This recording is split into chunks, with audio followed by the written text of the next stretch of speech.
eu faço balança, mas nem tudo há necessidade de fazer balança. Por exemplo, um buri não precisa de 4 pés. E se não vai haver balança, eu tenho que confirmar ali na hora. Às vezes eu estou alimentando um orixá, fazendo uma manutenção. E não foi um 4 pés, foi uma manutenção com frangos que eu preciso fazer. Então, não foi 4 pés. Por que eu faria uma balança? Então, nem tudo gira em torno do 4 pés. E os rituais, a gente precisa confirmar. E é confirmado ali na hora. Mesmo quando tem 4 pés. É importante, assim que terminar de cortar, eu perguntar por quê. Se eu esperar uma balança, geralmente demora 2 dias para fazermos a balança. O que vai ocorrer? Vai chegar no terceiro, no quarto dia, eu vou fazer a balança. E se não confirmar, o que ocorre? Eu vou ter que jogar tudo fora, despachar tudo. Eu não vou deixar a pessoa com tudo errado. Então eu faço a pergunta e ali eu vou atrás justamente naquele momento da feitura, ou que eu estiver fazendo um ritual.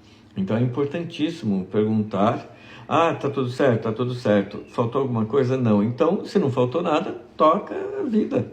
E aí eu só vou cuidar dos presos e limpar ali o que eu preciso limpar, que é o que a gente geralmente faz. Aí precisa confirmar. Eu preciso que os orixás da casa confirmem.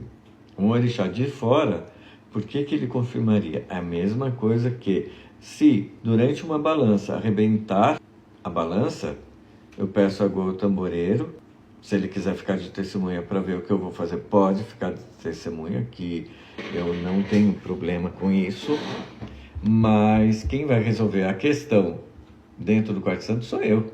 Se a balança arrebentou, sou eu que vou resolver esse problema.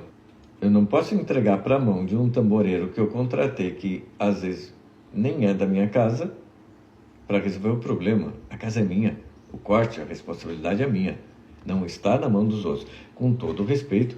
E ao tamboreiro, terminou isso? Vamos ao ritual. Entrego novamente para o tamboreiro dar continuidade a partir dali e fazer a função dele. Mas eu não posso atribuir a um tamboreiro uma responsabilidade minha. Como que eu vou jogar em cima de um tamboreiro a responsabilidade de uma obrigação que é minha? Eu não posso simplesmente chegar e jogar nas costas dele.